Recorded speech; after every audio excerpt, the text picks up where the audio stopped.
Okay, greetings, brothers and sisters. I did what I consider a very important audio about, that there's not really truth seekers in the truth community or in life in general. And, and then there's all this bombshell new stuff about Trump and Epstein, so people say that they were besties and this other stuff. And then I want to talk about community. I've been talking about building pockets of future community, neighborhood kind of thing as a possibility. But I want to talk about community in general and then some other things. I have a voiceover at the end of this. I think this is a very important video, but what do I know? But anyways, those are the things. It's three different phases to this video, all connected in one way or another. So here it is. Okay, greetings, brothers and sisters. Today's Wednesday, July 16th. This video will probably be up tomorrow. And, this is in the middle of the Jeffrey Epstein scandal for Trump, where the Trumpers are turning on Trump. For people to listen to this in the future, this will also be the introduction to the 205th edition of the Journey series. I don't know if you can hear my roosters in the background. We have two of them. I got update videos to do on the farm.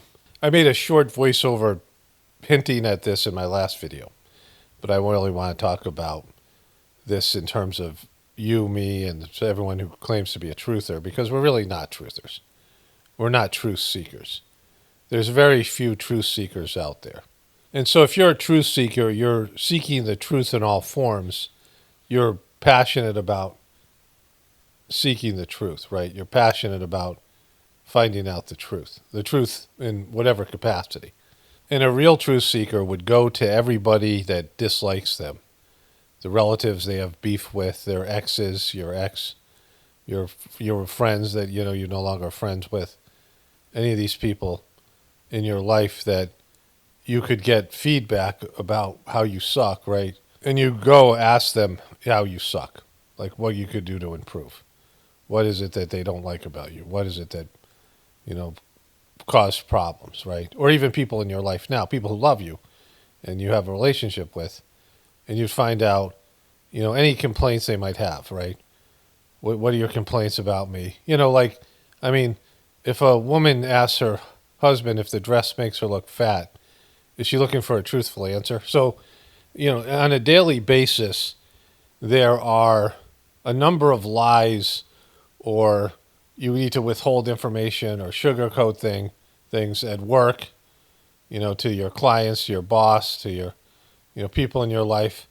You're expected to lie, right? If somebody asks you a certain question, or some type of question where the answer would be worse for you to give them, and the answer that they don't want you to give them, right? They're not expecting that you'll tell them the truth. They ask you a question where they're basically saying, lie to me. The lying is, the need for you to lie is, like a shared, unsaid understanding.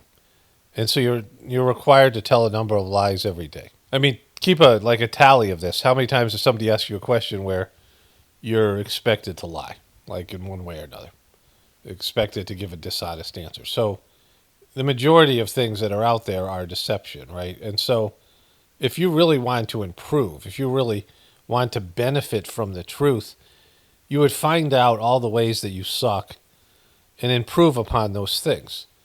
You'd find a pattern of behavior from all the people in your life and all the people that used to be in your life, and they'd all pretty much tell you the exact same things that sucked about you. Maybe some of them, there'd be some differences based on their preferences. Some things would just be petty annoyances, but then there's real flawed character issues.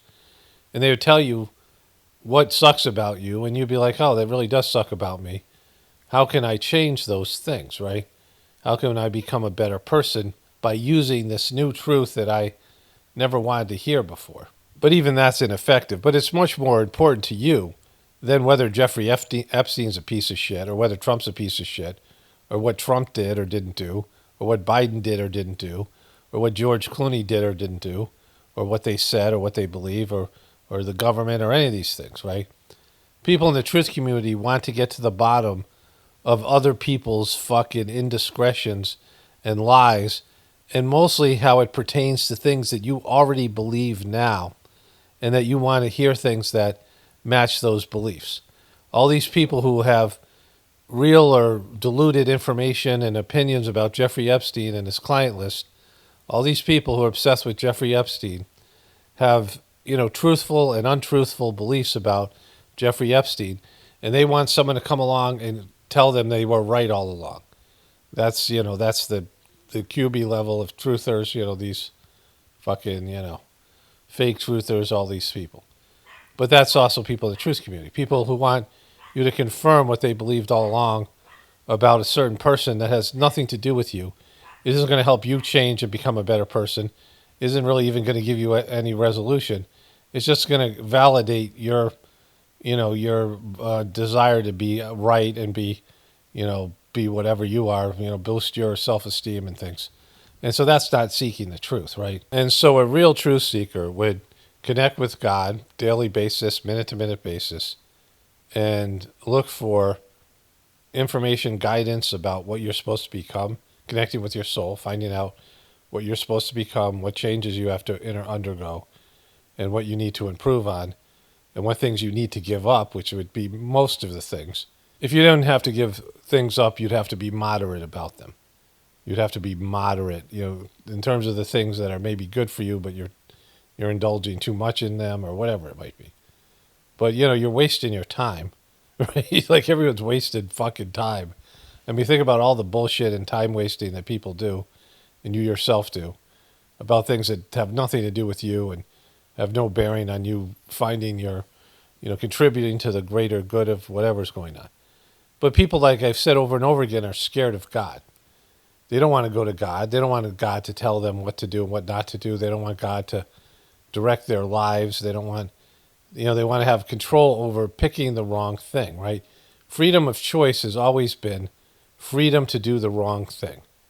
Because in every circumstance, in every scenario, there is the path of your soul, and there's what God wants you to do, or what you should do. It's the, what the right thing to do is. And a part of that is, feeling the presence of God within you. You know what God wants you to do, and you just do it. Like you're becoming subservient to the divinity within you. And whatever your ego wants to do, the numerous things your ego wants to do that aren't that one thing, and not going about it with the right attitude, because that's the more important thing. Doing everything with a gratitude towards God and accepting the things that God wants you to, the challenges and the obstacles that God wants you to, and your soul wants you to overcome, with a sense of gratitude, not whining about how unfair it is and feeling like a victim and woe is me and poor me and all that bullshit, right? It's going to God and wanting to know the truth about what you need to do and how you need to go about it, what your attitudes are supposed to be, and giving up your freedom to choose the wrong thing. And that's the thing that nobody wants to do. That's when people talk about freedom. It's the freedom to do wrong. It's the freedom to do bad things, or do things that you shouldn't do, or do things that you know will hurt you, or do things that you know are going to have negative effects on yourself and other people. And you want to do them anyway. You also want the ability to choose those things. You don't want to give up that ability. You always want the ability to choose to do wrong. That's why people run away from God. And they run away from spiritual people, because those wrong things become an issue. That, in the presence of a higher developed soul and in the presence of God, those wrong decisions you make become so flagrant and obvious that you have to address them. So people run away from God, and they, find some bullshit religion, some bullshit spiritual situation where they get some bullshit promise of heaven that doesn't exist, and, all these things. When, in the Christian tradition, the kingdom of heaven is within, is something that Jesus said, a great teaching. But they don't want to hear that shit, right? Because that means they have to give up all the things that they like to do that they know they're not supposed to do, and all the thoughts that you have. And so that's why there's no real truth seekers. Because a truth seeker, the valuable information are about you. It's not about other people. The valuable truths are about you and how you can change and adapt and what you need to do. So people looking for the truth, like the things that you want to hear. And, people suffer from, don't want to hear compliments either, right? People, rebel against the goodness in them, the truth or whatever about there. It's weird how people are about everything, right? But in terms of, the truth in its raw form, nobody wants that shit, right? Nobody wants the truth in its raw form.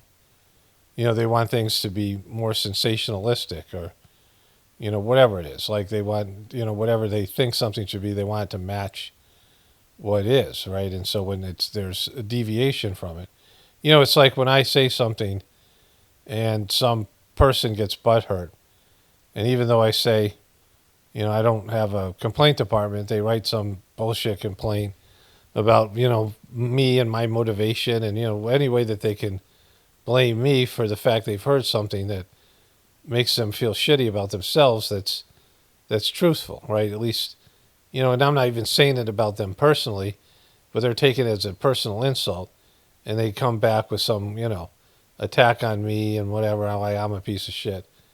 But in reality, they've heard something that they know is true, right? I mean, when you get criticism, even if the criticism is false, people will tend to compensate.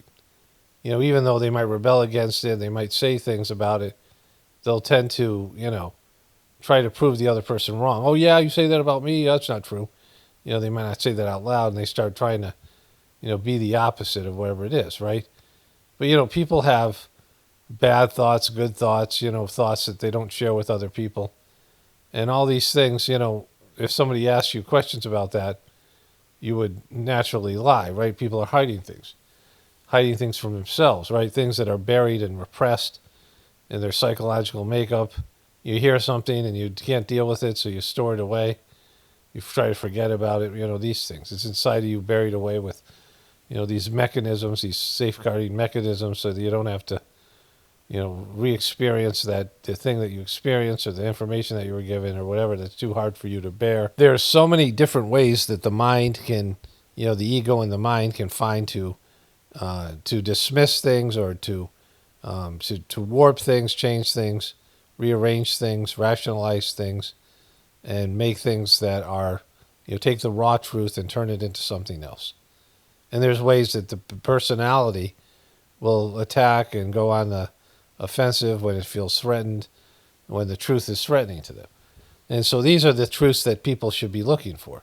Like, you should live in a state where anything that's said to you, you'll know whether it's true or not, and you'll accept it, and you'll work on improving it if it's true, or if you think you need to improve on it, right? Whatever it is, it's about you being honest with yourself. You can't take criticism that isn't true and make changes just to please other people or pander other people because you want to please them, because that's dishonest as well, right? If there's fair criticism, or you get feedback, it doesn't have to be criticism, that reveals things that doesn't help you. If you keep on making the same mistakes again, where you do stupid things and you're like, I wish I would stop doing these. I mean, I do that all the time, where I'm like, I'm making a mess for myself or whatever. I have to stop. I'm just, hurting myself and wasting my time by making mistakes that I have to go back and clean up later, things like that. So, you have these tendencies, and you learn to, maybe you're never going to be as great as other people, but you can start working at improving some of your weaknesses, or whatever it might be, right? Some self-evaluation, and you get this feedback, and as it comes, you realize, I need to, this is coming from God as a way to improve my performance, right? So it's just being honest about, not beating the shit out of yourself, but also not telling yourself how great you are, just being honest about what you are, what your role is, what your purpose is. You're having some sense of a divine contribution to the divine plan, a contribution to God's world, God's work, whatever it is, and that your soul and, God have a plan for you, and you become what you're meant to become, the best version of yourself, right? Which is, something that is available to each person. And we'd ask God, why are we here? I mean, that'd be the first thing. What's my purpose? Why am I here?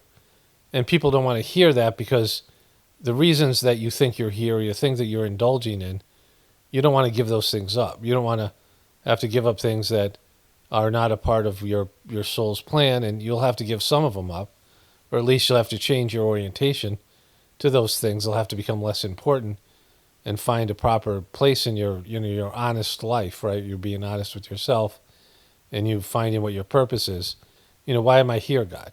How many people want to ask that shit? Nobody does. So people dive into Jeffrey Epstein bullshit like this, the depraved world of other people, rich and powerful people, saying they're seeking justice or resolution or They want the truth. But how are you going to get truth from liars who've already lied to you once, and then you're going to get the truth the second time when they tell you that they're going to immediately go from full out deception to full out truth, right? They're not. There's no intermediate, a little bit of truth mixed with more lies, and just trying to, see what they can do to close down the investigation, the questioning, right? I covered this in my voiceover yesterday. In my video, it'll be following this in the Journey series for people. And it's in the video entitled that Trump admits he's on the list and calls MAGA past supporters. You're not looking, and then you're not looking for the truth, and that's the part in the middle of the video I do this. I talk about this stuff. That you're not going to get the truth from these guys, and you know it. And the truth isn't available because you need somebody seeking the truth to tell you the truth. You need somebody who's found the truth to tell you the truth. And the truth is ever changing because your relationship with God, as your consciousness rises up to higher and higher levels, then your understanding of material reality and the spiritual reality deepens and changes, and you realize that these things that you thought were the truth 2 years ago, even, being an honest spiritual seeker, seeking the truth, now are no longer, they're the thoughts of a child. And so, this is how it always works. The truth is becoming more and more clear because you're not seeking the truth, you're seeking God. And through this relationship with God, the truth is displayed to you in more and more details, and you can see the truth in different levels. But people don't want that shit. Most people in the truth community certainly don't want it. Sheeple don't want it. And that's why people are scared of God. They don't approach God. They don't get some bullshit religion that acts like it's, a middleman between you and God, so you don't have to hear from God directly what you have to do to change and things you don't want to hear, right? And so, people aren't truth seekers. They pretend to be, saying that you're going to try to expose the elite and get justice. Well, what about all the bullshit things that you're doing, all the lies you're telling, all the character qualities that you have that suck, and all the things that you need to change? Why are you focused on something you have no control over and isn't really much of your business, and focused on Trump or Biden or any number of these people and institutions, when you could change right now and make the world a better place by being less of an asshole, being less of a liar, being less of a deceiver, right? So, if you want to seek the truth, it's there, and you don't, because you would be doing it already. Because each person innately is born with the pathways to connect to the divinity within them.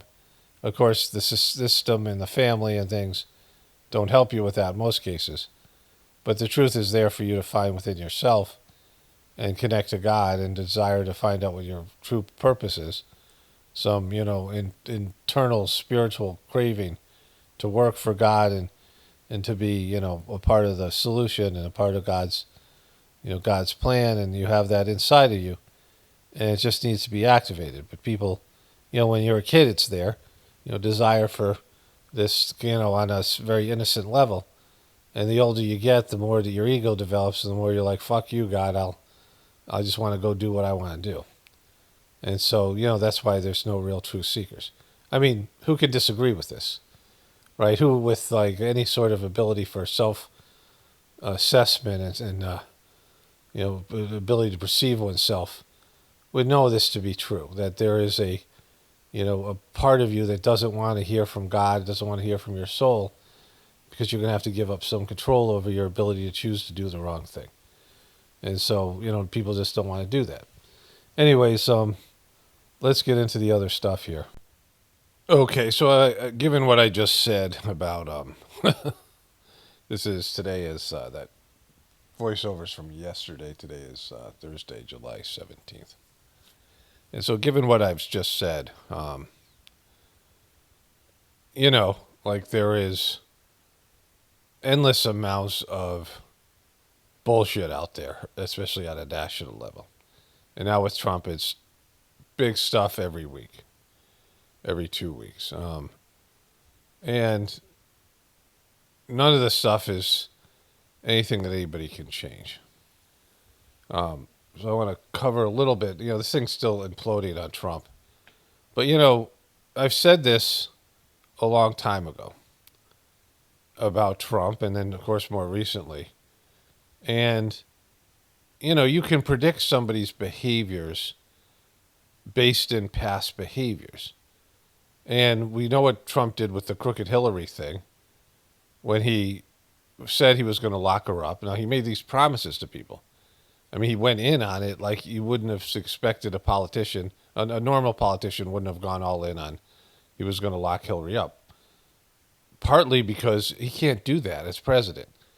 Your Justice Department is supposed to be separate from you. Your Attorney General, who's Pam Bondi, isn't supposed to just go do your bidding the way she's doing it, the way Bill Barr wouldn't do it for Trump. So he couldn't lock her up anyway, right? He just couldn't go lock Hillary up like he could, behind closed doors, push for an investigation, right? But Trump didn't give a shit about any of the rules, like any of the checks and balances. And he said he could have put her in jail later on. And I showed you that clip in my last video where he said he protected her. So it went from telling the crowd one thing, and then after the election, he said, well, that played well before the election.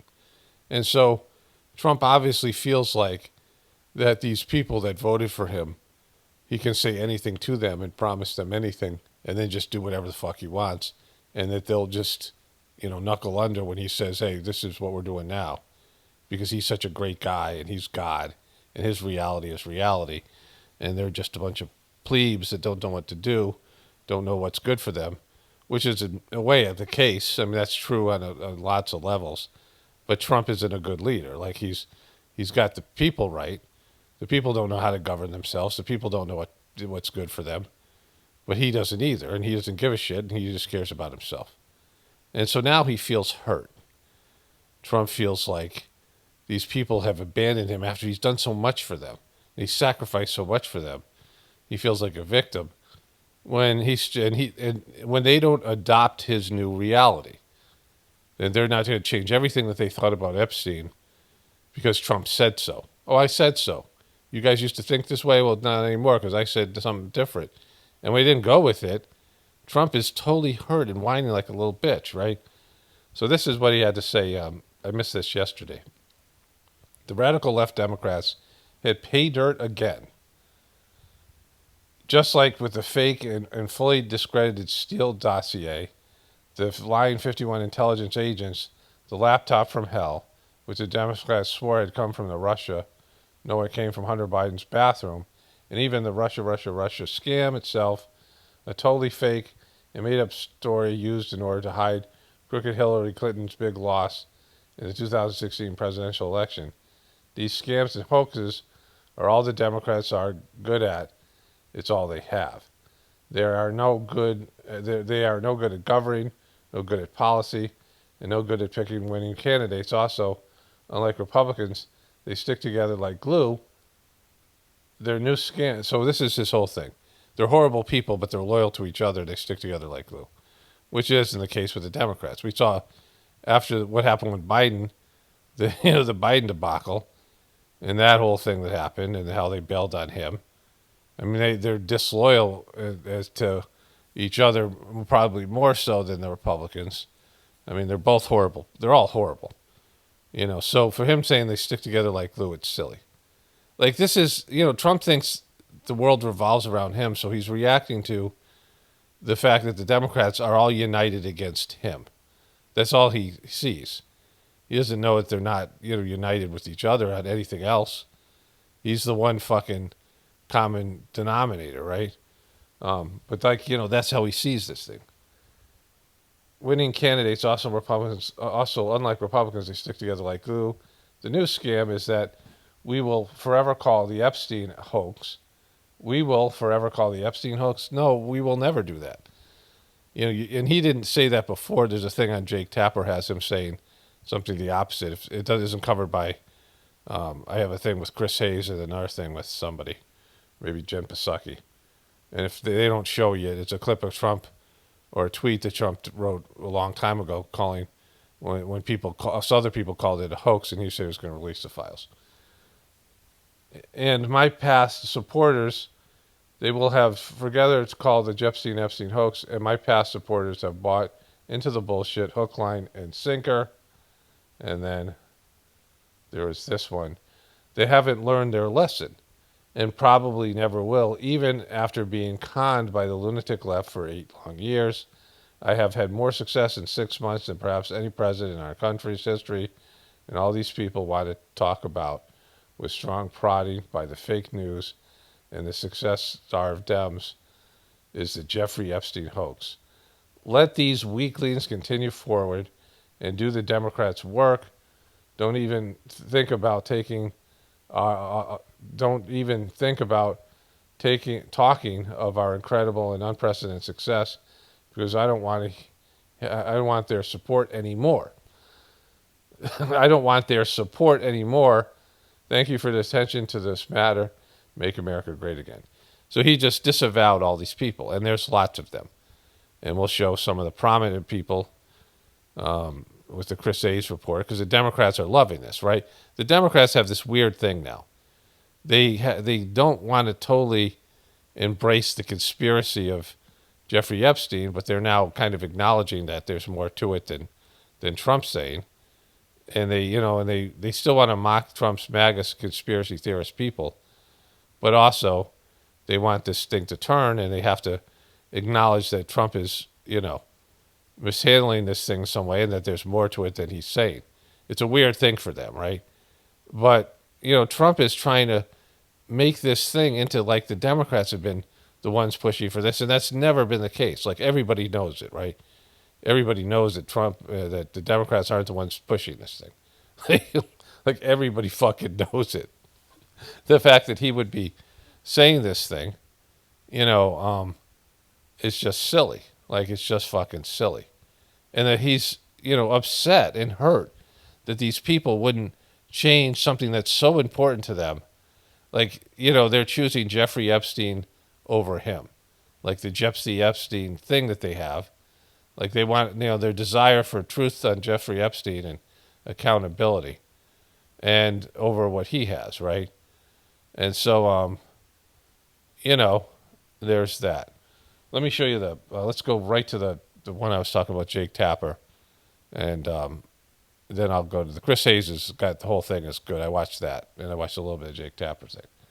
But, the liberal media never covered this. Like, he's forced them to cover and push for, and the Democrats to push for, exposing the Jeffrey Epstein stuff. And, of course, that's what, like, the truthers want. And so that's, and more so than they wanted any of the bullshit terrorist stuff and the other things, right? Not the truthers, the MAGA people. And so, like, there's, like I said, you're never going to get to the bottom of this.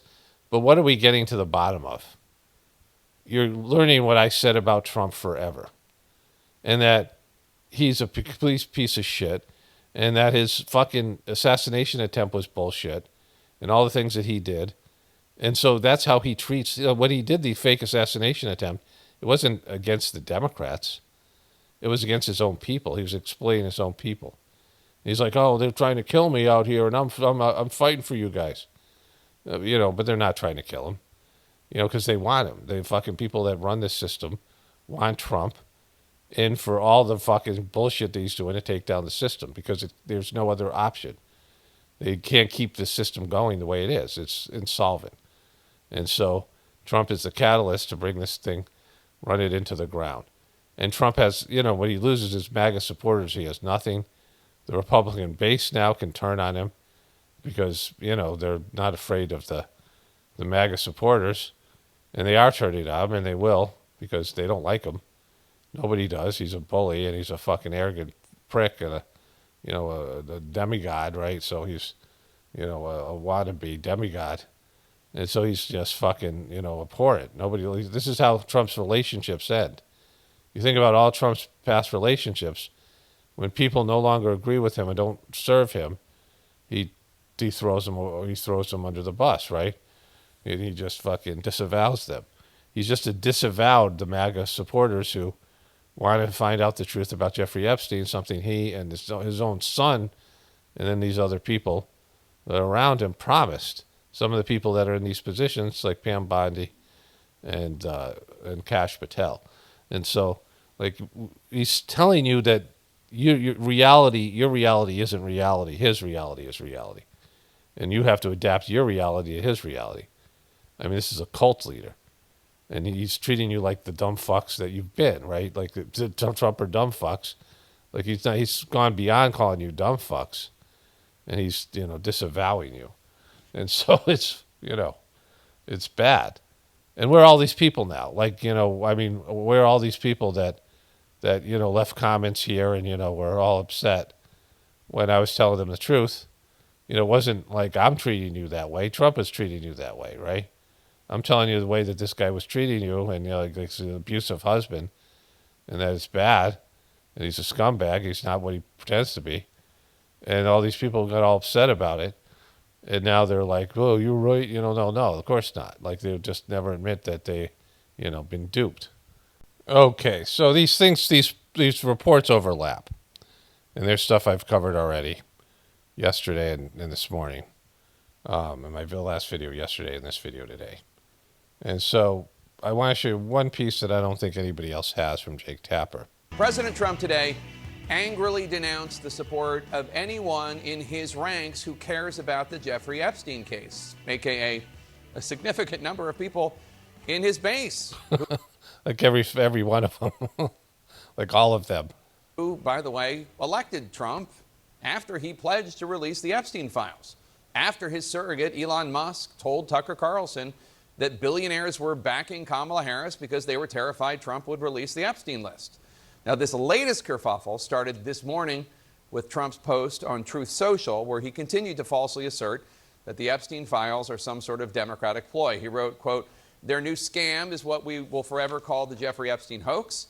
And my past..." Again, like this is what he, this is his, we saw this, but I want him to read it because he's going to say something. Supporters have bought into this bullshit, hook, line, and sink. So they're just saying swearing now. Like Trump is swearing.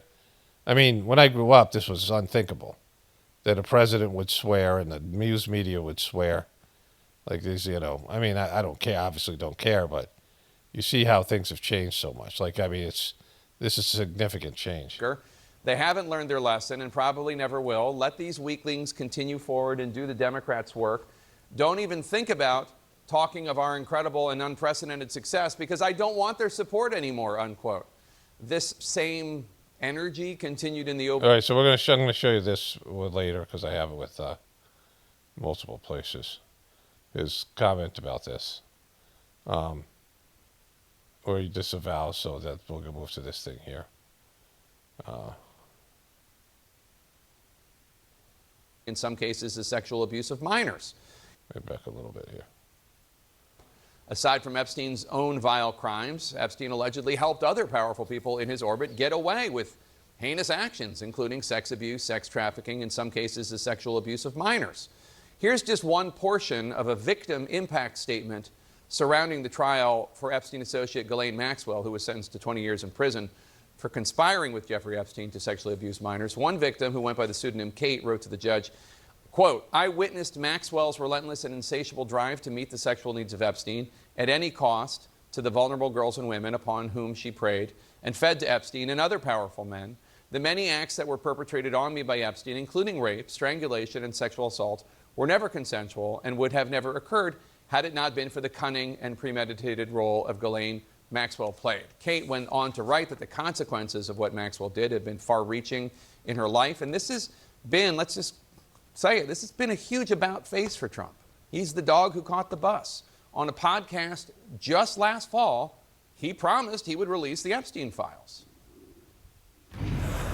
But a lot of... So it's the Lex Friedman podcast. And he said just a podcast, right?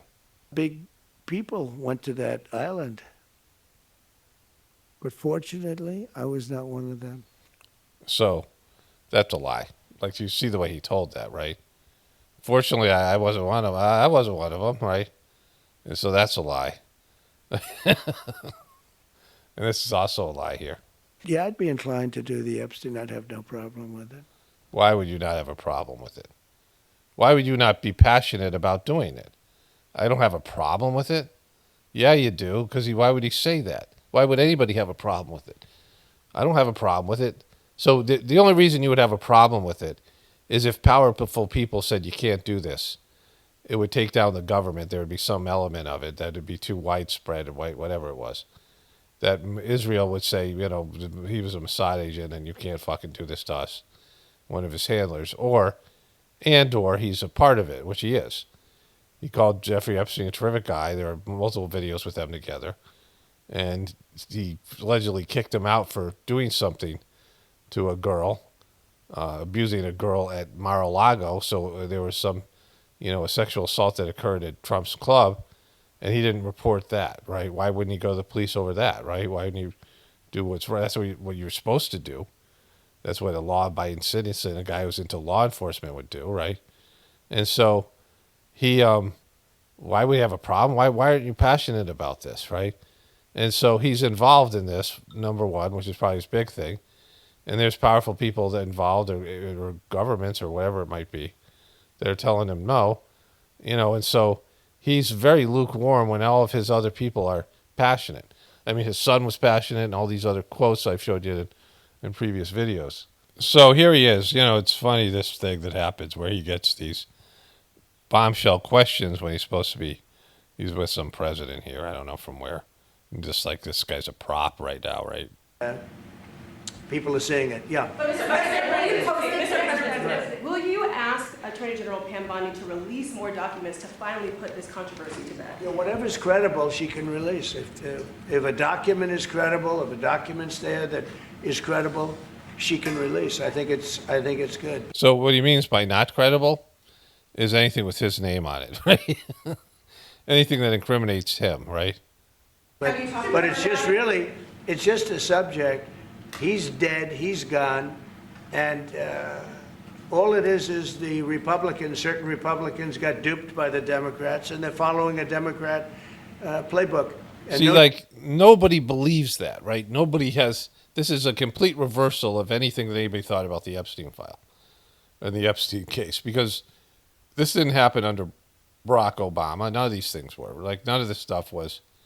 The Democrats have never showed any interest in pursuing the Epstein case. It wasn't like, why wouldn't Kamala Harris and her team be talking about this? Why wasn't he asked about the Epstein case by Jake Tapper or any of these other people, the Democrat media, the liberal media, in the debates during the campaign trail? The only ones who want to talk about this during the campaign trail was the Republicans and Trump people and his insiders. They were the only ones. Nobody else. This was a fringe right-wing conspiracy theory that was, I mean, also the truther stuff that, the real truthers, not the right-wing dumb fuck Trumpers, right? But this was something that was coming from not the left. Like, nobody believes it's coming from the left. You guys already know this.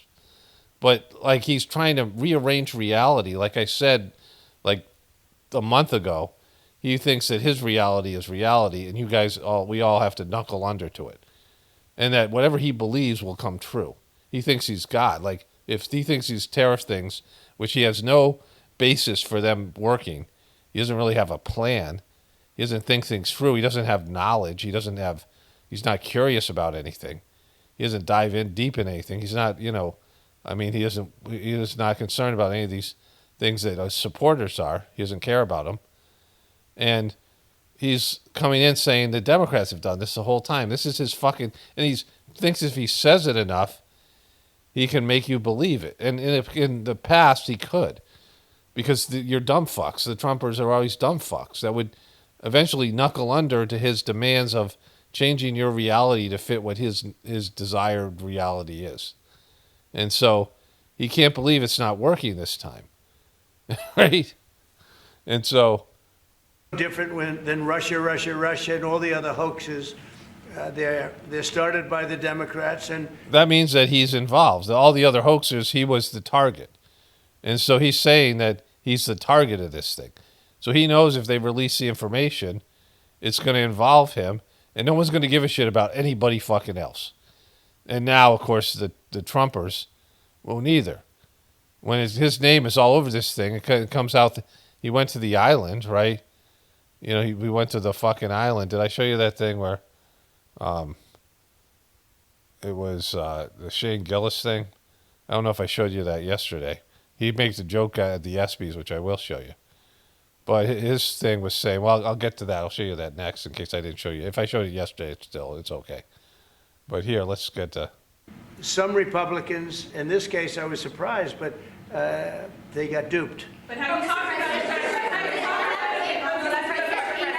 about it? Have you talked about it with her the last few days? President, first of all, a number of your high-ranking officials, whether it's been your FBI director or Pam Bondi, they have made some inconsistent statements in the past. We've had. Well, I don't know. I can't speak about him, but I can say that Pam Bondi, I really think that she's done very good. She says, So what they're trying to ask him is, these people have said very strong statements about getting to the bottom of Epstein before they were in these positions, and now they've reversed themselves. But he can't hear that because he just doesn't, like he gets his news sometimes from these reporters. Where we saw him asking Caitlin Collins, well, what do you think happened? Like he has no idea. You tell me, like fucking, because he doesn't listen to his briefings. He watches certain things and he reacts to them. And, he's calling this, he's a targeted hoax that's out to get him. And you guys are buying into it. When it's clear that he, is on the files. Right? gave you all the credible information. And if she finds any more credible information, she'll give that too. What more can she do than that? I mean, honestly, what more can she do? And we do have bigger problems. We have problems with millions of illegal people that came in here, and they're killers and murderers. We have 11,888 murderers that were allowed into our country by Biden. So that's a very specific number. Sleepy Joe Biden, stupid Joe Biden. He allowed him into our country. And you know what? We got to do something about it. She's got a lot of things she's working on. And, it's very sad that somebody can be waylaid, that just get waylaid. But I think she's doing a great job, personally. Yeah, because she's not exposing my name. And, what happens when his cabinet members start turning on him? Like, this is bad. This is going to happen. Let me show you the Shane Gillis thing here from a while ago. This is not I'll show you the SB joke too later. Looks like Trump dog. Yeah. It's tough not to fucking point some fingers. Huge Because question. he got mark. killed while you were president. Yeah. I mean, there's so many photos of them chilling. Allegedly hung with his staff. I know. Allegedly hung with his staff. The cope on Trump's innocent. The cope is fucking pretty intense. Yeah, he did go to the island and he just hung out with the staff, dude. The staff said that. It was the Okay, so I was unaware, and I don't follow the Jeffrey Epstein stuff once the QBs took over and I saw this disinformation. And I knew this was never going to, there's, the rabbit hole, there's no bottom to it. Like there's no, you go down the rabbit hole of these things and it's just, you're there forever. And people go down and they like lose themselves in it, right? Staring into the palantir, or staring into the abyss of darkness and, depravity. And there's nothing to it. Like you have to look for God. And like you change your focus, but people are obsessed with the negatives. That's what I was saying in my voiceover. But, this idea that he went to Jeffrey Epstein Island, and I'll check it out, see what, ChatGTP says. It's whatever. Of course, that's all, that's I should also look at the thing with Elon Musk because he's changed his parameters to be more like a truther thing. But either way, if that was true, and this is what the story that's out there, Trump would never hang out with the staff, right? Like, Trump is not a person that hangs out with staff. staff 12? I know. There's a staff 12, right? They said. Staff said that. It was the staff 12? I know. Somebody brought it up at a meeting and Trump was like, are you guys still talking about Epstein? It's like, that's crazy. There's so much other stuff going on. Okay, so we saw this. Let's go to his joke here at the ESPYs. The main thing I want to show you is a Chris Hayes thing. It's a well-done piece. So I checked with ChatGTP. Now, ChatGTP and these search engines are all oriented to the mainstream. They give more power to, more legitimacy to the so-called authoritative news, which, of course they do. But, they have better answers than the regular Google, and they're more thorough. And it said there was no evidence saying that Trump went to the Epstein Island. But, there was some things that were said by Roger Stone and other people. And then this defense was mounted that Trump just hung out with the staff. He went to Epstein Island. Like if anybody did, he did. Why wouldn't he? Was hanging out with. You're going to see this go in the future here, in this video. Like I'm editing now, but there's a person that says Trump was Epstein's. They were besties, somebody who worked for Trump, and so at a casino, and they were friends for a very long time and hung out quite a bit. They spent a lot of time together. So there's that. Okay, so this happened. Actually, there was supposed to be an Epstein joke here, but as it got deleted. Must have probably deleted itself, right? Probably never existed, actually. Let's move on as a country and ignore that. So it got a lot of, there's mostly liberals in the audience. And he said some jokes that didn't hit or got some reaction. Some of them were pretty funny. The ones on Bill Belichick, he had some good stuff. But there was overwhelming support for that in the audience. Like everybody wants this out now, and kind of knows these are not truthers or not, necessarily Democrat shills. These are athletes. I mean, mostly athletes in the audience. And everybody's aware that this is bullshit, right? That what Trump's doing is fucked. This is bad, in terms of the temperature of the nation. Like, Trump is on these fucking files, so they can't release them. And so the Democratic media and the Democrats can just fucking pummel the shit out of him. Because Pam Bodie's in a situation where she can't release all the files, right? Just release all the files. And Elon Musk had something funny to say about it as well, or something interesting that you get into now with the Chris Hayes thing. But he's so fucked, right? Trump has totally fucked himself by this thing because he thought that he could turn the faucet off like he did with Hillary Clinton. And, it's a totally different time and a totally different subject. And then blame people and call them dumb and weak and weaklings and, dumb fucks. And, you guys got duped by something that the Democrats are trying to do to take me down. And he's admitting to that he's on he's in the file, right? Some stupid Republicans and foolish Republicans fall into the net, and so they try and do the Democrats' work. They're wasting their time with a guy who obviously had some very serious problems, who died 3-4 years ago. I'd rather talk about the success we have with the economy, the best we've ever had, and all of the things we've done, including the Middle East. I mean, it doesn't matter what you want to rather talk about. These are the people that brought you here. He keeps on talking about having a mandate. You had a mandate to go in and get Jeffrey Epstein. They say, oh, Trump had a mandate. Now, he didn't have a mandate to do the bullshit fucking tariffs and all these other things. People didn't give a shit about that. This is your mandate. Your mandate was to hold the elite Jeffrey Epstein clients to account. That's what that was your supporters more than anything else wanted to have happen. But you just called them dumb fucks, right? So. See it. Instead, they want to talk about the Epstein hoax. And the sad part is it's people that are really doing the Democrats' work. They're stupid people. So Trump's only reason for not releasing, if there's nothing there, release the files. That's disinformation put out by the Democrats. But they didn't give a shit about Epstein, and most of it happened under Trump's presidency. This Epstein revival. And so, he was arrested in 2007. This wasn't a federal, in terms of some big story. Nobody cared about it. Nobody had heard his name. And he got this cushy deal for whatever reason, some reason that's there. And the Democrats weren't, in 2007, mounting some anti-Trump conspiracy that Trump is touting here. And they weren't doing it with Epstein in 2016 or 17 when he committed suicide, all these things.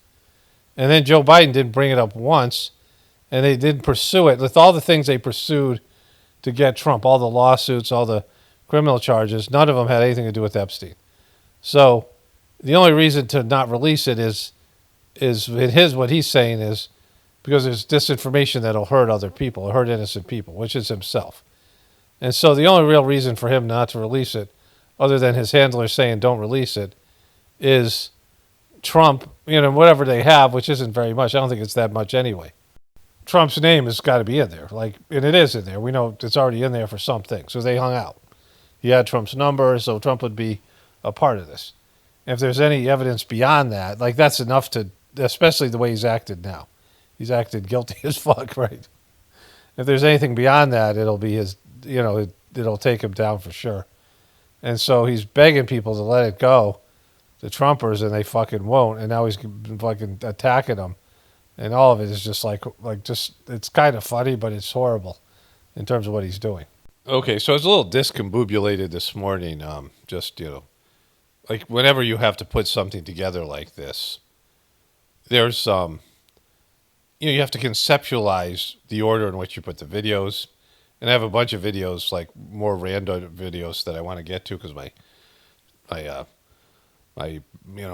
browser is getting too full of tabs. And, there's other stories here, and it's all the same story, right?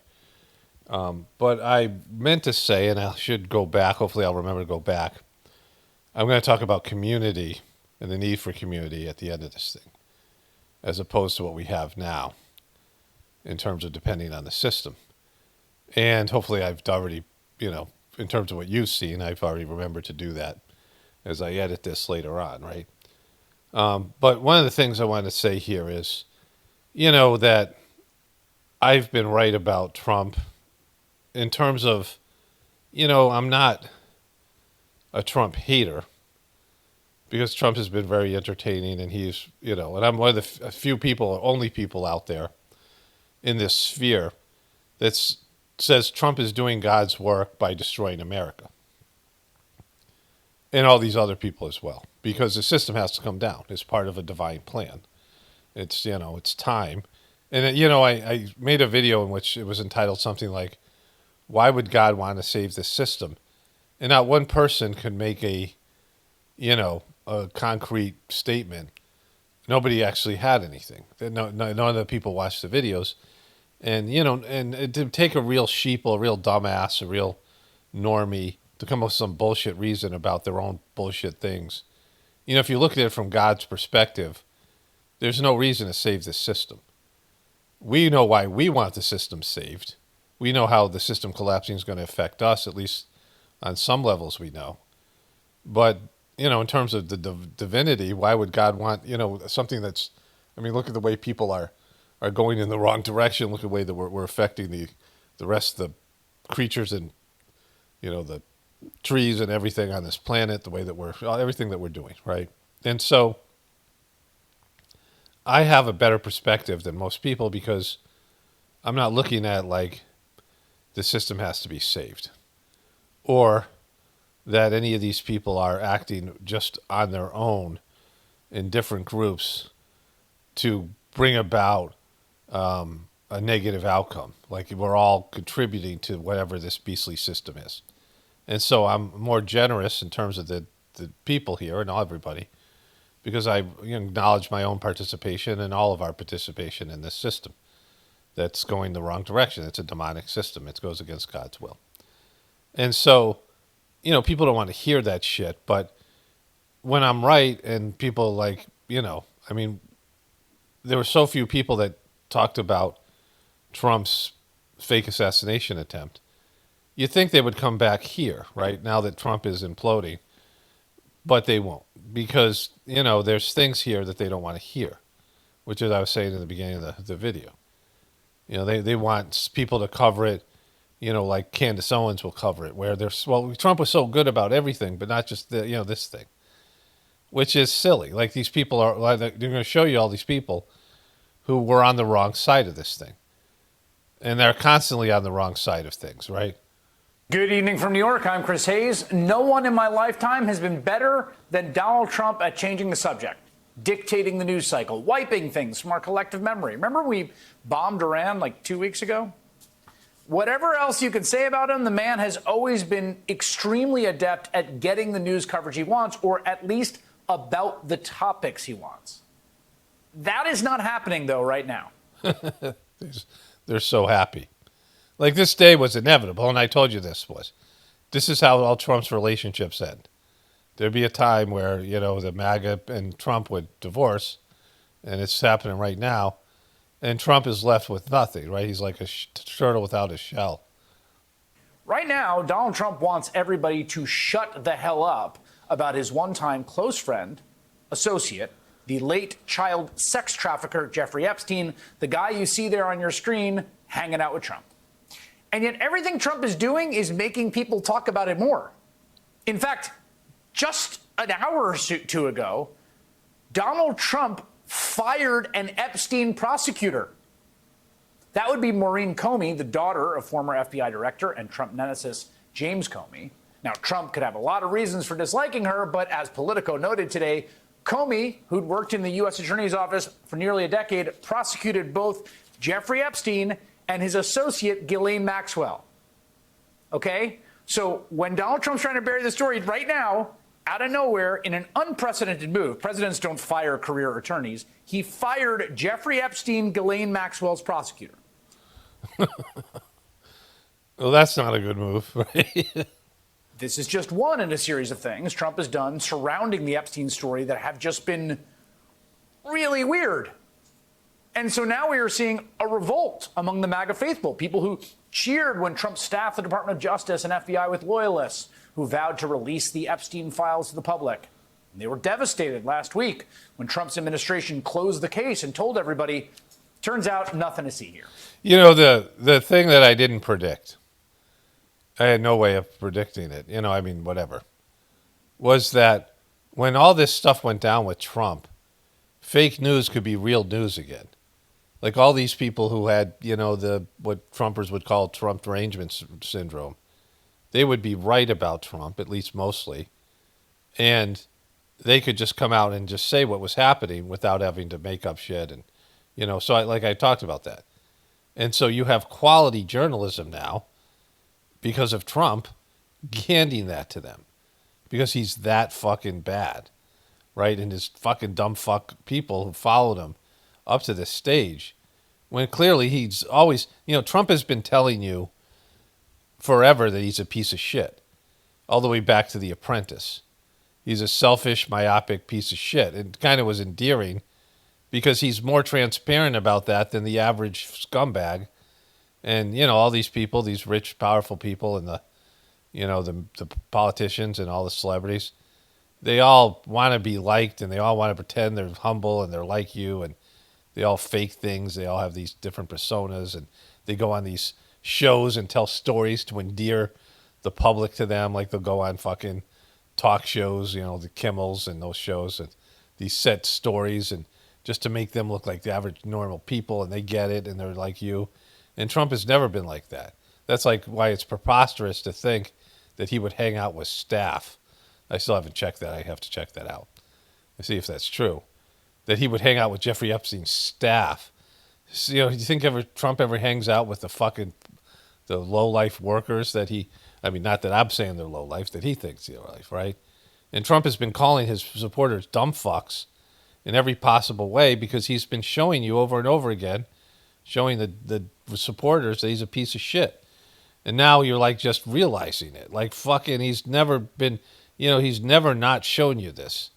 And not in the way that the liberal media has said, but in the way that I've said. Like over the years, Trump has shown you exactly the kind of person he is. And every time he's had a breakup with a relationship, you see the kind of person he is. And he breaks up with everybody. Like he's had all these things that have happened because, as soon as a person no longer adheres to his reality, it comes to their own reality, he fucking dumps them and does it in a scorched earth type fucking way. None of it made sense because the administration had been hyping this release over and over. Attorney General Pam Bondi was telling anyone who would listen that she had tapes to review, she had a client list to review, that they gave out a binder that was phase 1. And it even got weirder because when they announced the case was closed, they also released that raw video from Epstein's prison block the night he killed himself. And that footage, as people noted, appeared to be missing an entire minute. Well, guess it. Get this. According to a new Wired investigation published yesterday, that video is actually missing approximately 2 minutes and 53 seconds. So the whole thing's not going away. And Trump is so frustrated by the Epstein backlash. That video's silly. Like, nobody fucking, I mean, it's like, that's, are you shitting me? Like, that's what your evidence is? Some fucking video of a hallway that's not even his door? You know, like, what are you fucking talking about?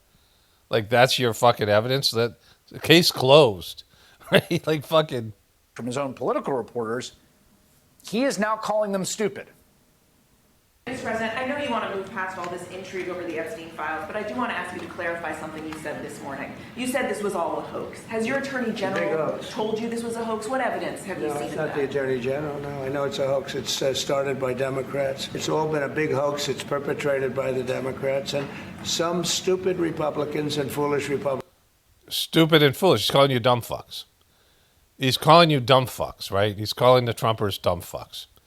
And all this stuff, the any little pushback I got from straggling little dumb fuck Trumpers that still come to my channel. He's calling you dumb fucks. Listen, it's not me calling you because he is, because he's treated you like a dumb fuck, and you've acted like a dumb fuck, right? You've been a dumb fuck. I mean, it's just there for everybody to see. Let me roll my dumb memes here. I've done some dumb things, and I'll do dumb things again. So, ladies and gentlemen, I've been dumb. You big dummy, dummy, dummy, dummy, dummy, dummy, dummy, dummy, dummy, dummy, dummy, dummy, dummy, dummy, dummy. You big cold-blooded dummy. Get lost, dummy. They're doing the Democrats' work, right? They're doing the Democrats' work by taking me down. Because if we release the Epstein tapes and folders and all this stuff that we have, the fucking file, it'll take me down. And you're doing their work because they want to take me down. That's what he's saying here, right? There's no other way to interpret it. And, you know, they're saying that there's nothing in it, that there's no information, there's no, you know, it's a hoax. Then release the information. You know, like, you're saying that the file has a bunch of shit in there that incriminates Trump, right? So. Really doing the Democrats' work. They're stupid people. Stupid. By the way, is there anything more typical of the Trump era than a foreign leader sitting there as Trump rambles about Jeffrey Epstein? It's funny because it's true. That's actually funny. Because these guys get held fucking hostage as Trump has to answer some fucking question about things that have nothing to do with the meeting. That was Trump expanding on a wild social media post from early this morning, claiming that Democrats' new scam is what we will forever call the Jeffrey Epstein hoax. And my past supporters have bought into the BS hook, line, and sinker. They haven't learned their lesson and probably never will after being conned by the lunatic left for 8 years. They were never conned. They didn't buy into the other stuff. They didn't buy any of these things. And no one thought this was about you. Jeffrey Epstein was never supposed to be about you for them. The Trumpers also always thought that you were above that kind of bullshit. Clearly not the case, though. Donald Trump, the Republican president, calling Republicans stupid people and past supporters because they believe Trump's campaign promise to release the Epstein files. Surely he couldn't mean that. But he clarified, yes, he did. You mentioned past supporters when you were talking about the Epstein issue.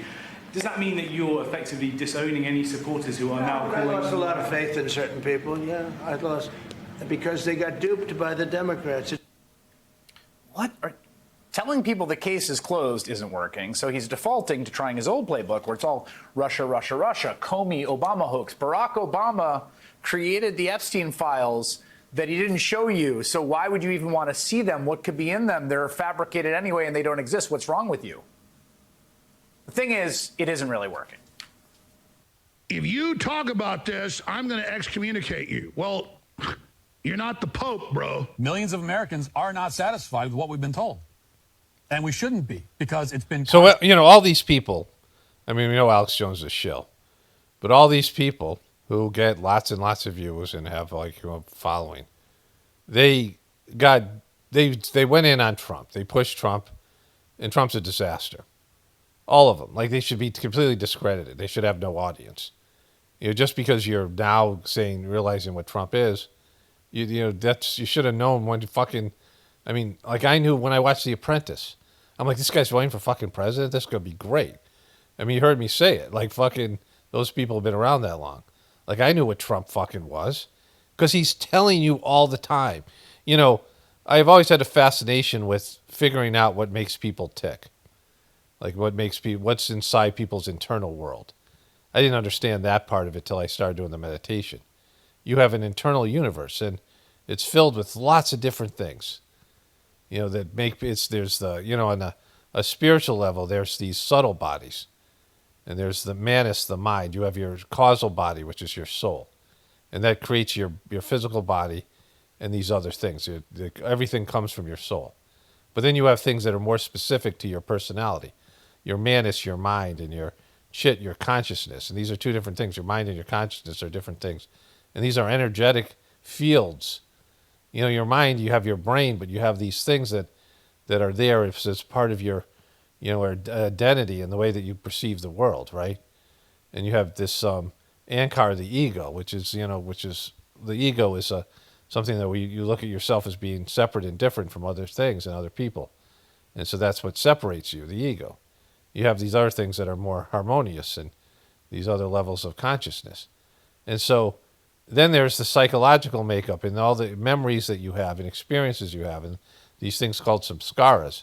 And all this stuff's been fascinating to me. And the Sajmarg philosophy about this ancient yogic philosophy about samskaras, is something that everyone should know. Like, your samskaras are things that warp your reality and change what you have, inside of you, like in terms of what you are inside. And Trump and everyone else has this. And very seldom do you see somebody so transparent about showing you what he's thinking. Like, Trump's almost like such a child in the way that he'll just say things and not hold them back. Or you can just see it when he's lying. He's lying like a little kid would lie. And it's been a fucking complete hilarious thing to me to watch people buy into his bullshit, right? Like, he's always been the guy you're now seeing. And of course the Democrats could see it because they're not, they don't have any desire for Trump to be anything else than what he is. I mean, they can see not as well as I can because they don't have that kind of capacity, reading capacity. They're not interested in that. But they can see what Trump is.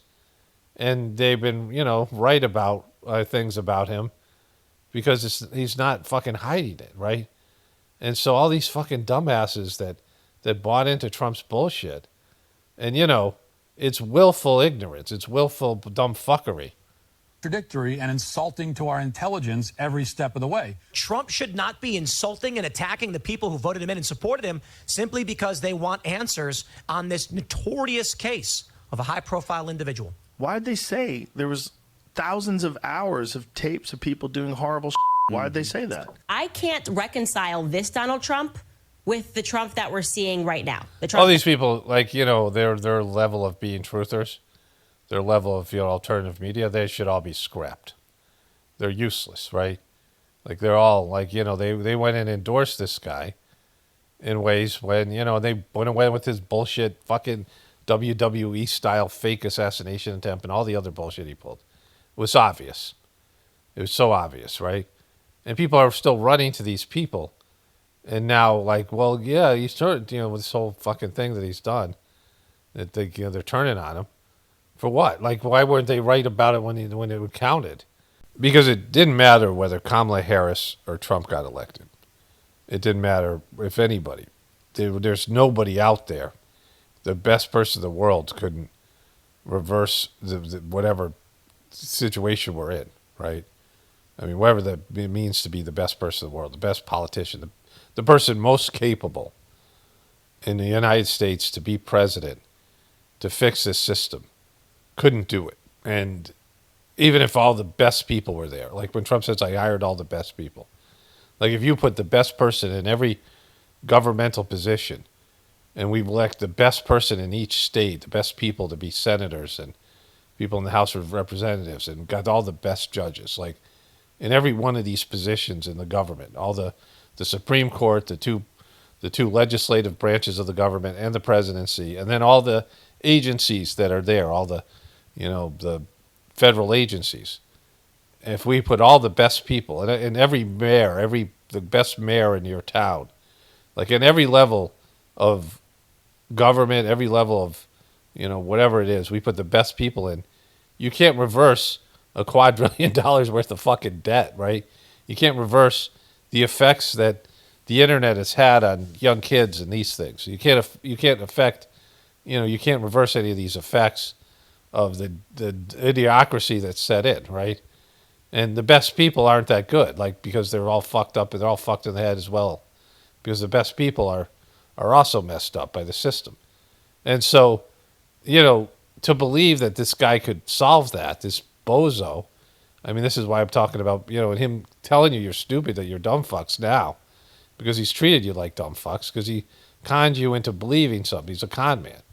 The people that voted for him and all the people that pushed this on America. And so then becomes the alternative, okay, if the system can't be fixed, what should we do? We should start preparing, right?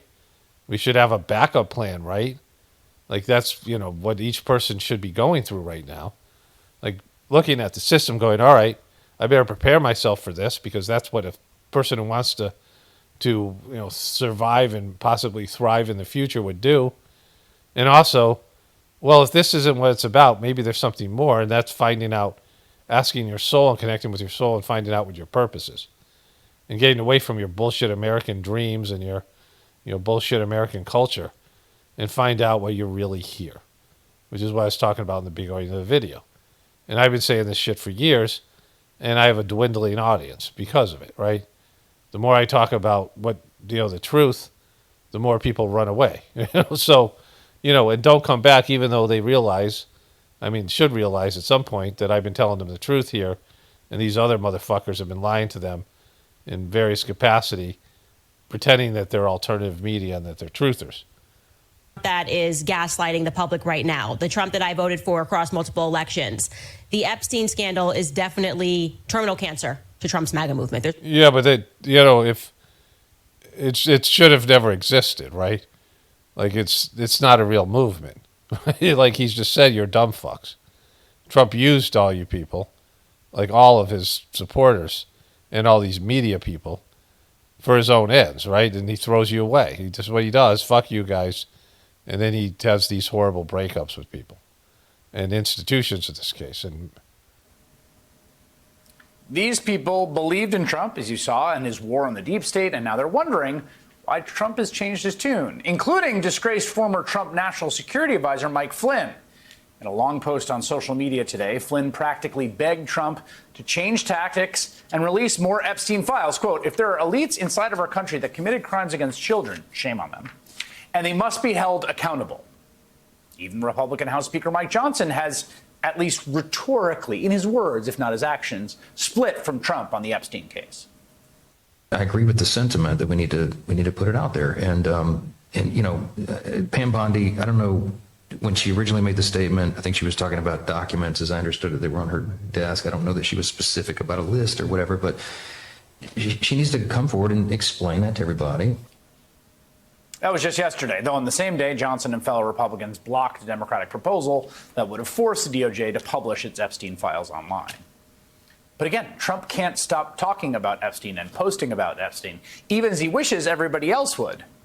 As longtime political journalist Josh Marshall put it on social media, this stuff is seriously baffling. It's like someone went to Trump and said, dude, you have to convince everybody you are 100% guilty. 1,000% guilty. Again, Trump has always been able... He's laughing because that's how Trump's acting. Like, everything he does and says makes it sound like he's fucking guilty. Right? He's, by association, to move on from a bad news cycle before, often by creating some new bad news cycle, right? But now he really is losing control of his supporters. The only person on the right who seems really happy about it is Trump's former mega donor and co-president, world's richest man, Elon Musk. Remember that, Key? Remember when he gave him the key? President, world's richest man, Elon Musk. All summer, Musk has openly warred with Trump, including teasing the creation of a new third party, saying in a now deleted post that Trump was in the Epstein files. Today, Musk spent much of his time on social media stirring the Epstein pot, posting that so many powerful people want that list suppressed. And we were all told the list was going to be released and that Trump should just release the files and point out which part is the hoax. Not one single Epstein client has been prosecuted, not even one. Wow, amazing. Epstein kills himself and Ghislaine is in federal prison for a hoax. He should release the files and point out which part is the hoax. That's kind of the one. That's the big one. Because of course he should do that. He should release everything and say this is what's hoax, and it would be like the stuff about him. And he's baiting, he's mocking Trump because Trump's in it. Trump's in these fucking files left and right. So, I mean, all the things that we know about Trump, what he said, the images and the photos and all that stuff. Everybody knows that he was pals with Jeffrey Epstein, and he knew about it. He said Jeffrey Epstein likes young girls. And so, he likes them young. And so Trump knew, and he was complicit, and he was involved, and he participated, he partook, and now he's trying to fucking, blame everybody else for something that if it was released, he would be toast, and so would be America, and the truth about it is, and all the stuff, the Mossad stuff and the rest of it. Political betting site Polymarket posted its users believe there was a 100% chance Donald Trump was named in the Epstein files. Musk replied with a post of his own, quote, "That is a high level of confidence." Boom. So that's fucking devastating kind of shit. That this piece of shit, Chris Hayes, who's a, horrible, non-journalistic piece of shit that backed Joe Biden's senility and all these things that they did. And he gets to do real news. It's fucking, and because Trump is real news now. This is real news that Trump is getting Epstein, right? So here's something that just popped up. Just to be specific on timing, Epstein was investigated and arrested during Trump's first term. Now, Trump and Epstein, of course, were once friends. So that's something to remember because they got a cushy deal, right? Talked about that in the same circles decades ago. This photograph goes all the way back to 1997 in Mar-a-Lago, so it's a long time ago, and Trump hasn't been accused of any wrongdoing in the Epstein case. Out front now is Jack O'Donnell, the former president and chief operating officer of the Trump Plaza Hotel and Casino. Jack, just as all this conversation comes up, we've talked to you many times over the years, you and I, but you worked with Trump in an important period, 1987 to 1990. And I know that's, we talk about a lot of this friendship going back that long. You heard the name Jeffrey Epstein a lot. So remember, this is, Jeffrey Epstein, Trump's relationship with him went south in 2007. When Trump kicked him out of Mar-a-Lago for committing a sexual abuse situation, having sexual relations with a minor. And so Trump was friends with him since the early 90s. I mean, they before that. And so this is when this guy witnessed their friendship. During the time you worked with Trump. Can you tell us about their friendship? Oh, sure, Aaron. First off, it's laughable that it wasn't a good friendship, if not his best friend during those days. I mean, he frequently came down to Atlantic Best friend? City, the two of them. They were besties? To attend special events.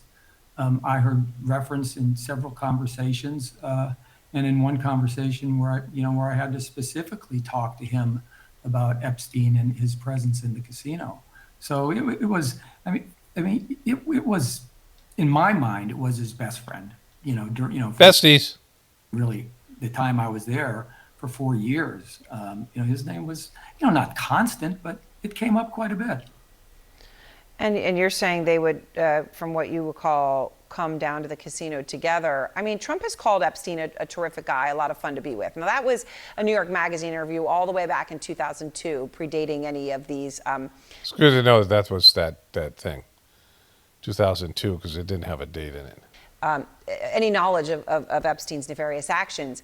More recently, Trump has downplayed his relationship with Epstein. Back in 2019, he said this, and this is right after Jack Epstein was taken into custody.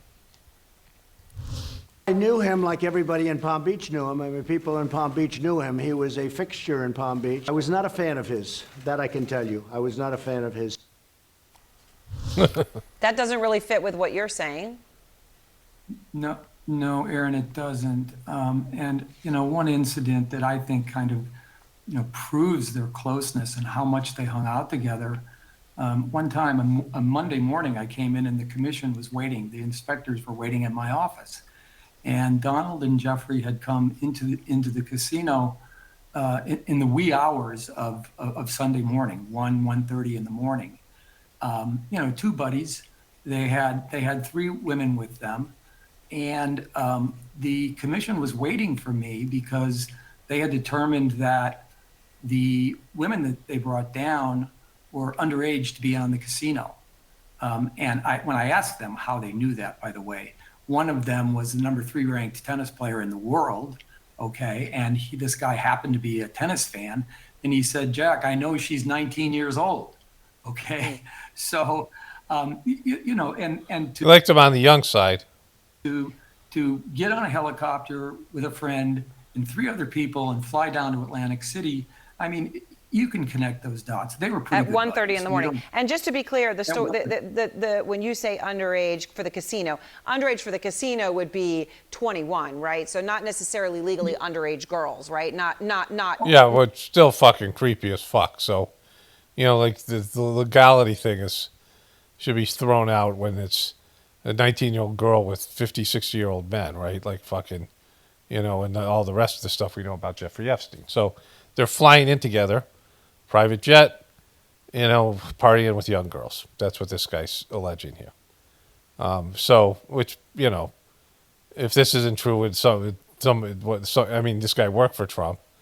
And so, Trump is not above suing people for this kind of slander. So, Trump and Jeffrey Epstein were besties. Like, it's highly more likely this guy's telling the truth than it is that Trump is, right? Not in that case. No, not in the sense of a minor, so to speak, that's been described with Epstein. They were underage to be in the casino, and they knew for fact that one of them was 19 years old. Nobody carded them, by the way, because either the commission staff or my staff, because they were intimidated to do so. And that's why the commission was actually going to fine me for Donald's discretion. Now, one of the things that they made me do is they made me call him. And I had to, believe it or not, read him the riot act about this action because they gave him a break. Back in those days, and I think even today, the fines are substantial. They can even suspend your license for letting minors in the casino. And I had to call them and say, look, they're giving you a break this time. But if this happens again, the fine is going to be substantial. Jeffrey Epstein was a bad influence on poor little Donnie Trump. It's going to be on your head. And oh, by the way, it's not going to look good, you and this guy Epstein coming down here with these young women. So he would have this documented. What he's saying here, there would be documentation of this conversation or whatever it is, right? Of the, what the commission said to him. I would assume there's something there. What did he say? Oh, well, he was shocked that they let him off the hook. First off, he was flabbergasted. He said, "I can't believe they're letting they're not throwing the book at me. Nobody gives me a break." And that really was his reaction. Nobody gives me a break. And I did tell him in that conversation, I don't think you should be hanging out with this guy, just so you know, and you certainly shouldn't be doing that in Atlantic City. All right, Jack O'Donnell, thank you very much. All right, so that's that. I don't think I have anything more on this thing. I want to do this voiceover. I don't know if I want to cover other stuff today, and I want to get all these tabs, other stories. But it's all the same thing, like I said in the beginning of this video. In the voice, you're going down a rabbit hole that there's nothing at the end of it, right? You're just going deeper and deeper into the abyss. And people go mad over this kind of stuff because you're just searching through the filth and the scum and the cesspit. Like, it's just there, right? Like, you don't need all this to know Donald Trump's a fucking scumbag. You don't need to know that he was friends with Jeffrey Epstein because he's already admitted it. You don't need to know any of these things. Trump's a fucking piece of shit. He always has been. He's a me-first person, amongst other horrible things. And all he cares about himself, and that person can't do good works. A person that's just about themselves, disconnected from God, a narcissist, a hoarder, a cheap fuck, a philanderer, a disloyal piece of shit.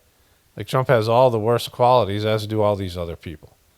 And Americans in general are all fucking selfish, dumb fucking, getting worse, pieces of shit, right? Because it's just, the system is pushing everybody in that direction.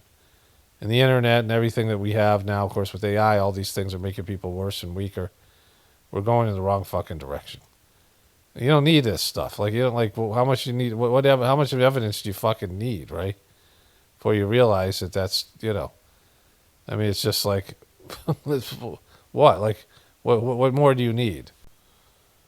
Okay, let me fresh this and put the mic on here. This is Steve Bannon, one of these guys, a Trumper, all this stuff.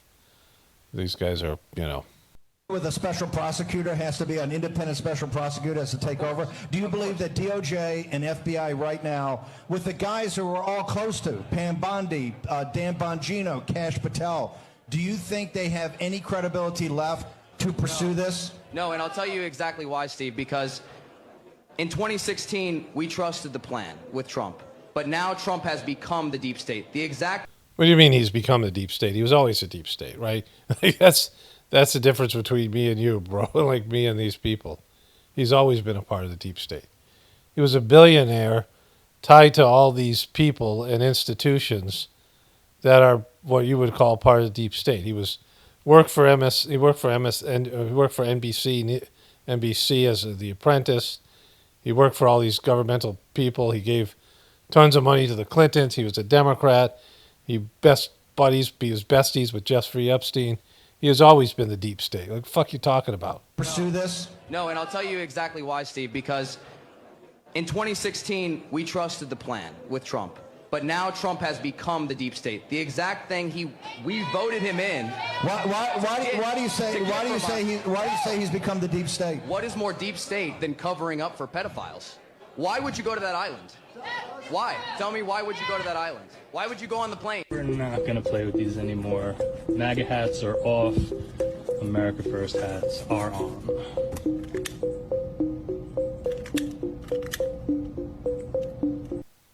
This is what dumb fucks do. Like, dumb fucks do shit like burning their hats. This is, when dumb fucks realize they've been, duped by somebody, instead of taking it out of themselves and re-examining their lives, they burn hats.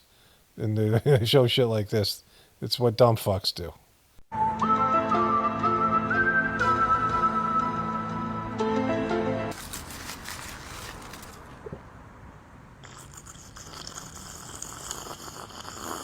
One of my viewers just sent this to me, so I added it to the video. Kind of a great little meme they've done here.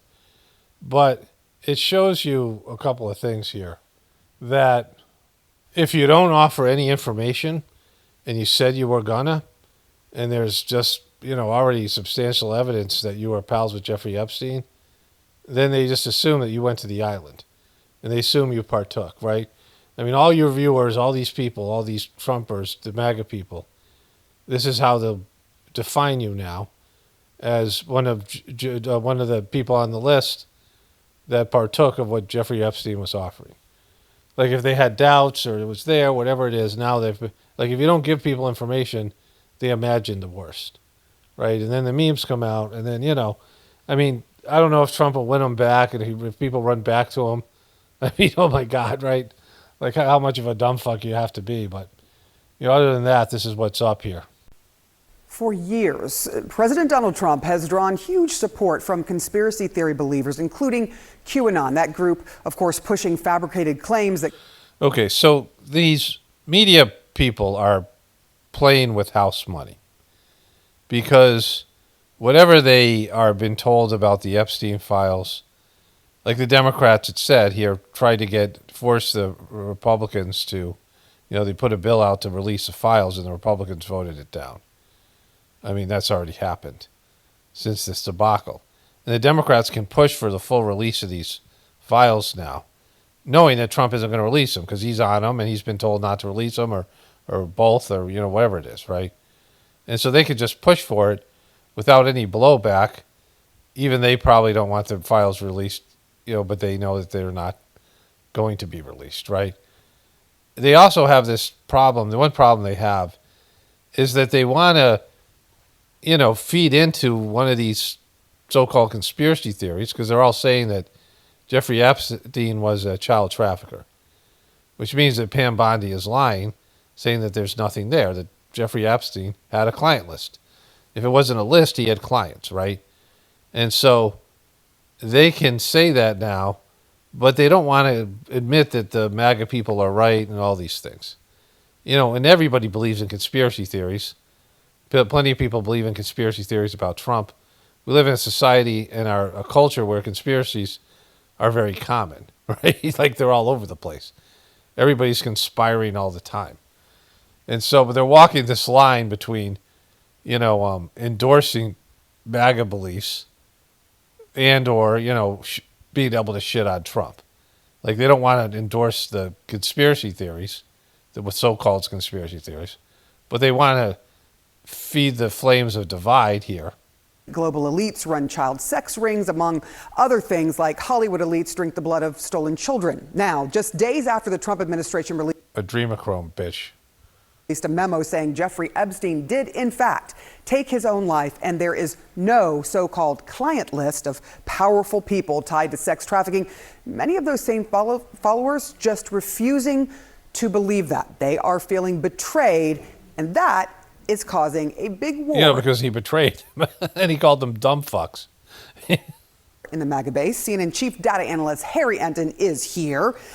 Boom. Come on, Harry. What do you got? Of Trump's 2020 support depended on conspiracy theory believing folk who came to his aid. They were conspiracy theory believing folks, those mythical folks that run amongst the internets and hide in little grasses. Definitely on his side. That was for sure. Yeah, Trump swam in the conspiracy theorist waters for years, and now finally the sharks in those waters are coming to try and get him. What are we talking about here? Well, what are we talking about here? Talk about 2024, Harris versus Trump margin, right? QAnon believers. Look at this margin that Donald Trump built up among QAnon believers. He won them by 61 points, or was at least leading amongst them by 61 points back during the 2024 campaign. Look at those who reject or doubt QAnon. Harris was actually leading amongst them by 16 points. Crazy that happened. During the 2024 campaign. Donald Trump would not have won the presidency in 2024 if it were not for the backing of QAnon believers. That is a bottom line. That is a true statement. That is in the polling data. Boom.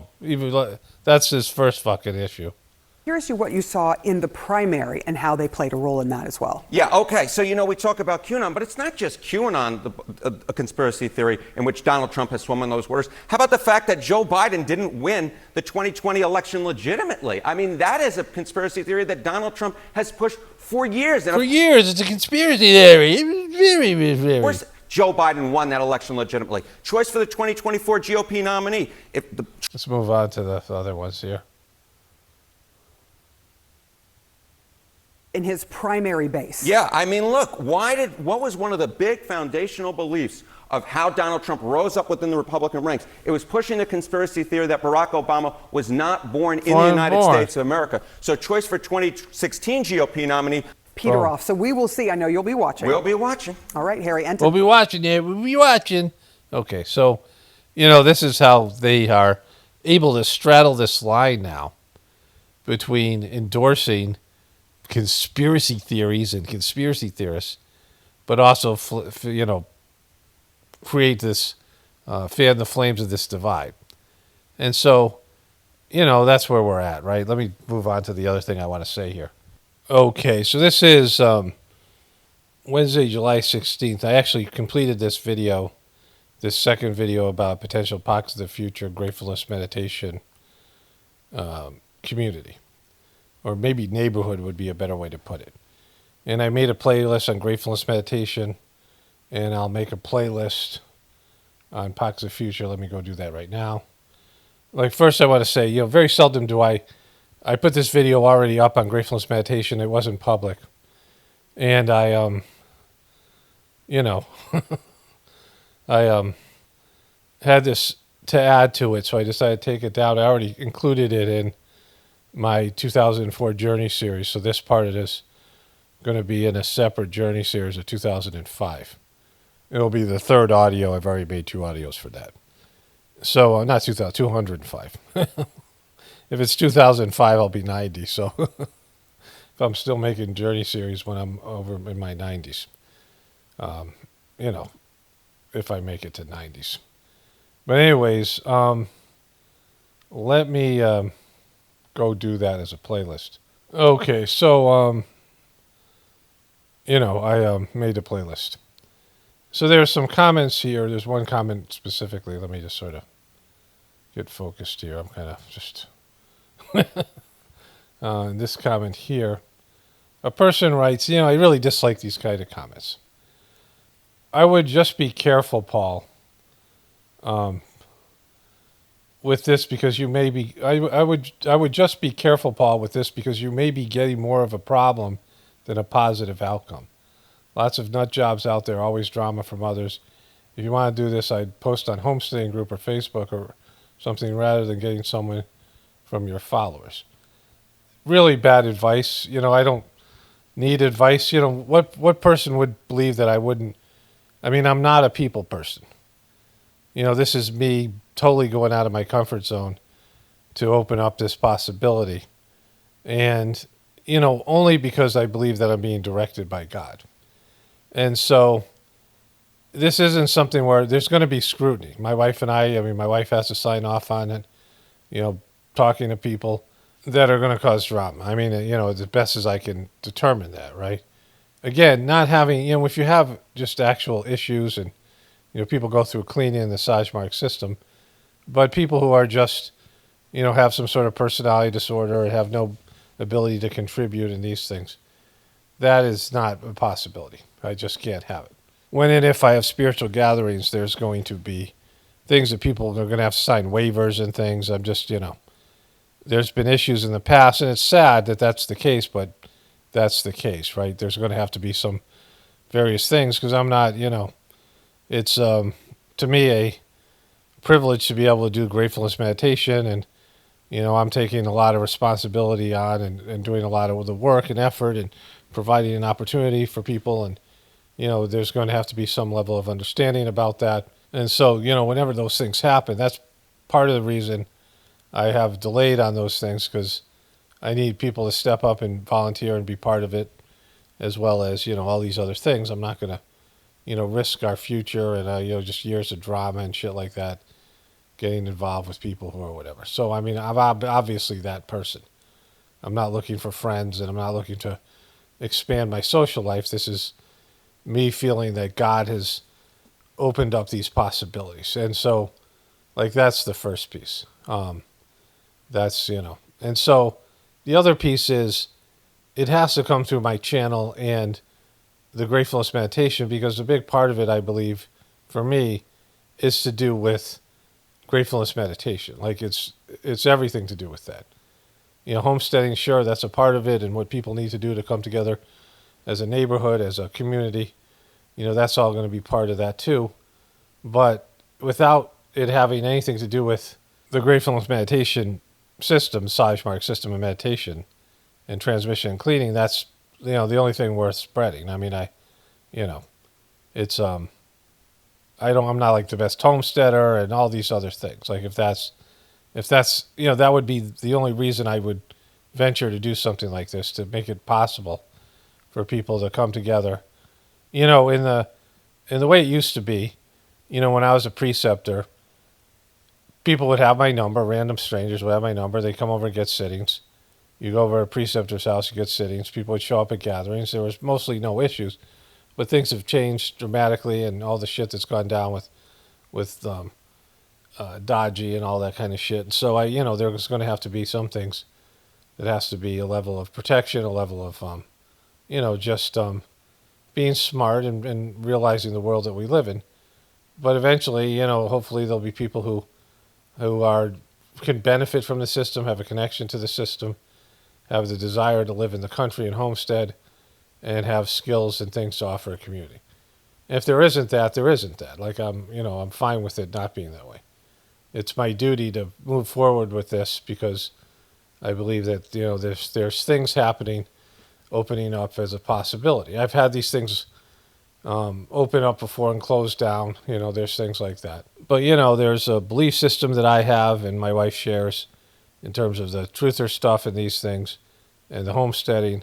And some of you guys share that, and there's some sort of connection here between me and you in some ways that I'm not aware of. So this is the best way. It's stupid for me to go on some random Facebook page with homesteading because that's not what this thing's about. It's partly about that, but it's not. I'm looking for homesteaders. That's silly. It's still random people. It still have to go through some just stupid stuff people say. The intention's there. The people that are supposed to be there will be there. The people that aren't won't. And then, there'll be some process of like human, whatever it is, interactions and scrutiny. And, just if there's, property that we own and, people are, on that property to some extent, there'll be, we'll have some, powers of getting rid of people who are misbehaving or whatever. It's just, like that'll have to be part of it, right? Because I wouldn't do it any other way because I've seen what kind of shit that you have to endure with people, people just having issues or being deceptive or just broken people. But like this isn't for broken people.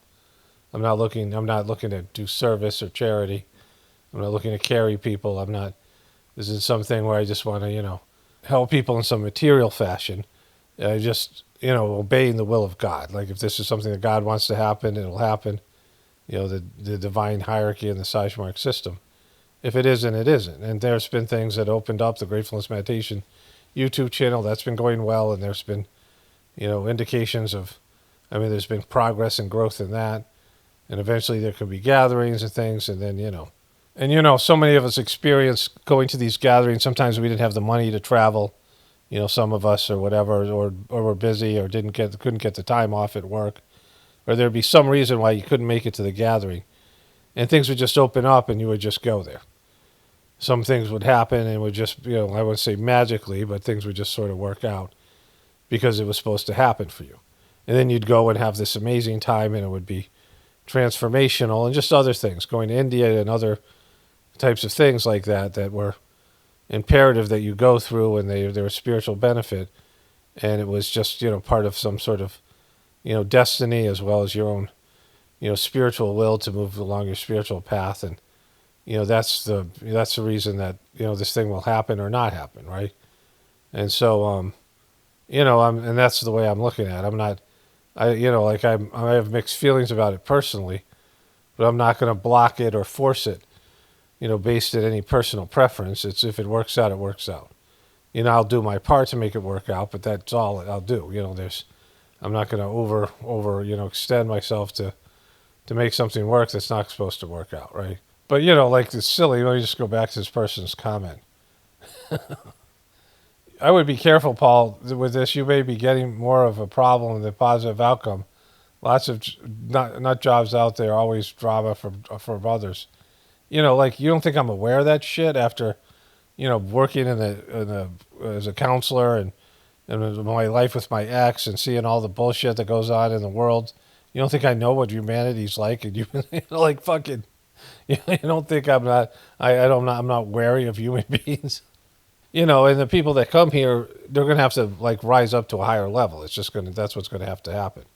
Like people are going to have to become better because that's what's needed. It's just the way it is. It's like something where, it's a test that people have to, it's not like, this is some kind of cult-like organization that's just trying to bring in people just to have numbers in and take resources from people. It's the opposite of that thing.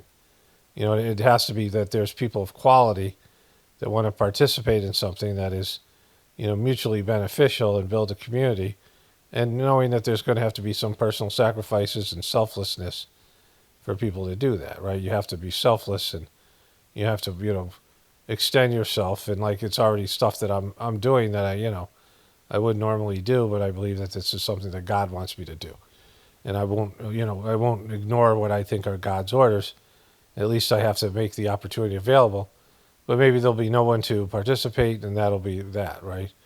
And so, like I said, there's already been a little bit of a setback or a delay in some of it. Things are already, there's always material issues, and there needs to be some repairs done to the property and things that, we didn't anticipate. So, there's things that we're going to have to deal with. But anyways, so that's the whole thing. There's just, a handful of people that have expressed interest right now. And so, as time goes on, and if, there is people there, and, we can pull together some sort of gathering for one of the master's birthdays over time, things like this, then, we'll see what happens with all that. And people might be drawn to the situation, and then you can meet people, and, people can experience the thing, see if it's something that they're interested in. It'll be a better type of situation. But anyways, that's it in about a nutshell. There's going to be a system my wife and I have to develop to, evaluate the fit, and, everyone can be nice in a conversation, so there has to be some sense of it. And also people are, married, and they have kids, and they have, whatever they have. And so it's kind of a thing that really it has to be something for them to determine at some level, and for God to determine. And there has to be some, some kalpa, a will that's set around us, that the people that aren't meant to be, that just, it won't happen. The people who are meant to be a part of it, they won't, it won't work out for them, because it just won't. And I've seen this happen before. Things just fall off, other things come up in their lives, they just, it just doesn't work out. So, there'll be some, this is like some divine, the divinity will be a big part of the deciding, the essence that decides what happens with this thing or not. And so, like I said, I have mixed feelings. I've been a little bit excited about the possibility, but I know it's going to be extra work, and, more sacrifice on my part, and whatever. And then, if it doesn't happen, I'm also happy, right? So, it's not like I'm personally invested in this thing one way or another. I'm a little bit apprehensive, if anything, just because of, all of it. And so, the apprehension is, there's already some of that, and just, I would say negativity towards it, but, a little bit of skepticism, just because, right? So anyways, that's, that's where I'm coming from. Only spirituality will save this world. It's paramount, definitely important to the apocalypse and the ascension. I want to have a blessed day and be grateful.